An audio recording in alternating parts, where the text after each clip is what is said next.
Today on In the Wood Yard, I got some saws and I got a bunch of logs. Let's do some sawing. Here we go. So yesterday, I cut a little bit on this pile of hickory that I moved a couple days ago with the tractor. I moved it from way over on the other side over to here in this corner because I'm going to put the hickory back in here. And I only cut for, I don't know, tank and a half or something like that, so I didn't get too much done here yesterday.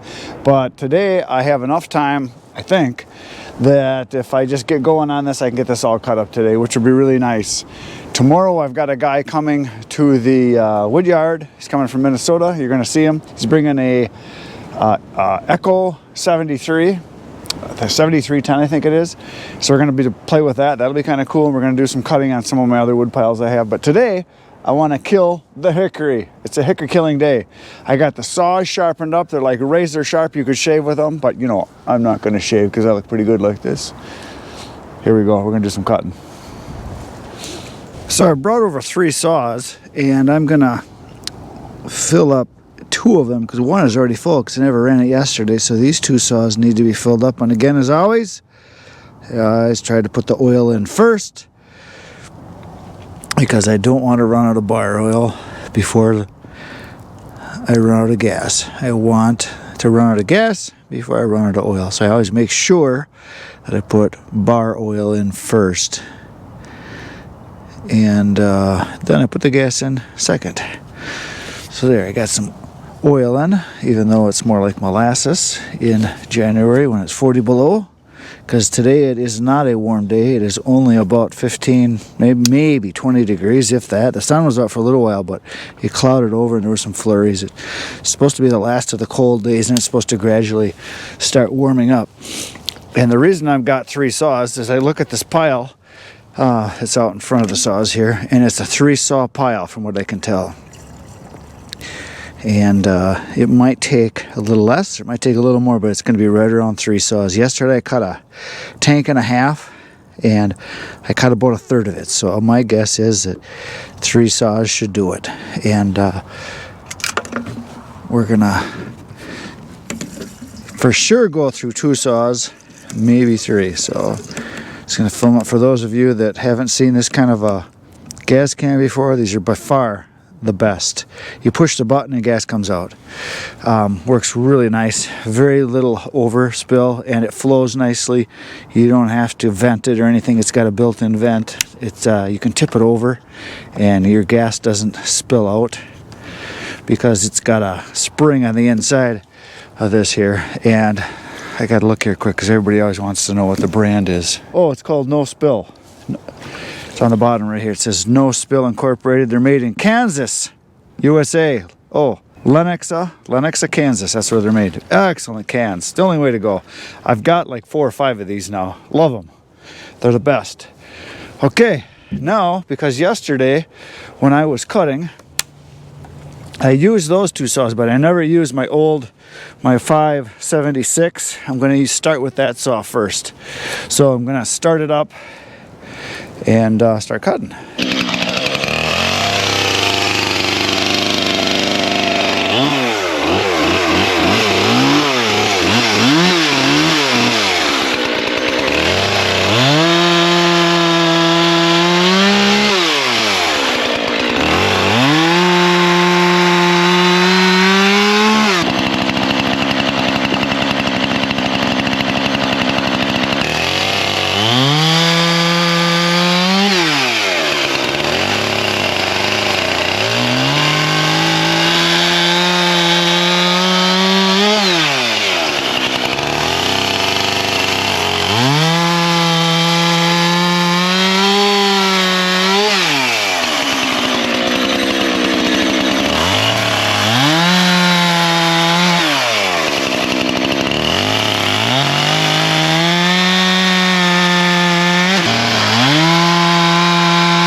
So far today I have cut 2 tanks, and I did a tank and a half yesterday, so that's 3.5 tanks worth right there of cutting hickory, which is a pretty nice pile started. But I still have quite a bit left here to do. There is at least, it's more than 1 tank. I would say it's a tank and a half or so. And I only brought out 3 saws, so I just went inside and I got the big boy. I'm bringing out the big gun. We're bringing out the big boy. There he is. So we're going to start with that one and see how far I get. And then if I don't get it done, I've got my 3rd saw or 4th saw back there. I don't think I'm going to get this done in 1 tank here. That looks like a tank and a half. So going to get cutting again. It's actually getting colder out. I'm wet and sweaty, and the wind picked up. It's just windier than heck out right now. You can see the trees just a whipping, and it's cooling down. It's supposed to get real cold tonight again. So, brr. I only got, I don't know, 1.5 or 2 of daylight, maybe 2 hours of daylight left. So I'm going to get cutting.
Well, folks, the hickory has been cut. I pulled out a couple pieces here so you can see the difference, because in Wisconsin here we have two kinds of hickory that I know of anyway. We have the shag bark, which is this one right here. It's got shaggy bark, comes off in big strips like scales almost. You'll see them, they'll have a lot of the bark will stick way out. But when the trees are cut and processed with a processor, they go through the machine, and a lot of that just gets peeled right off, so you don't see much of it. And then this is the other kind of hickory. This is smooth bark or bitternut hickory, which is, we call it bitternut. And they're both hickories, both excellent firewood. Both of them put out lots of BTUs. They both cut really nice, they split really nice, they smell really nice, they burn great. Excellent firewood, good for smoking, which is why I have a lot of this wood right here. Is I have several customers that smoke with big smokers and they want hickory. So that's kind of why I try to get hickory, and it's really hard for me to get. This is all I've been able to get this whole year here. Now I had, I think 5 tanks, 5.5 tanks or so. So that means I've got 5 for sure, 5 full cords, maybe almost 6, because this stuff cuts so easy and so nice round pieces. So I'm able to move right through it. I can usually cut a little more, or for sure a good full cord an hour with each tank, I should say, not an hour, with each tank. And I cut a little over 5 tanks. So there's the 2 kinds of hickory. Now I found something else in here while I was cutting. So when I was cutting, I also found 1 stick of this, and this is ash. I believe this is black ash, if I remember right. It's the smoother bark. So 1 piece of ash was in there. And then I had 2 sticks of this, and I think 4 sticks of this. These are both oak. This one right here, this longer one that I didn't cut quite as much as I should have, I guess. This one is a red oak. This is a younger one, and then as it ages, the bark grooves in the side here, the ridges will get deeper and deeper. So this is red oak, and it's reddish on the inside. And this piece right here is a piece of bur oak, which is a member of the white oak family. And I had, I think, 2 or 3 pieces of this in here too now. So this is a bur oak, or white oak is what we call it. But here's an actual true white oak. I had this in one of my other piles. I walked over there and grabbed it. So you can see how much smoother the bark is. See the difference? White oak, bur oak. Both white oaks, but this is bur white oak and this is white oak. Excellent firewood also. So there, I had those kinds of pieces in there. The cutting for today is all done. That's all there is. Tomorrow I have a friend coming from the channel. Someone who watches is coming all the way from Minnesota, so you should be here tomorrow. He's bringing his chainsaw. He's got a Echo 7310, I believe, we're gonna run. We're gonna compare those 2 saws, so that'll be kind of a fun thing to do. So tomorrow you should come back. I will be here. You should be here too. This is the place to be. Thanks for being here today. You know what to do. Poke the buttons, hit them all, hit the like, subscribe, share. I'll be back tomorrow. Between now and then, get outside, get cutting. Good night, Irene.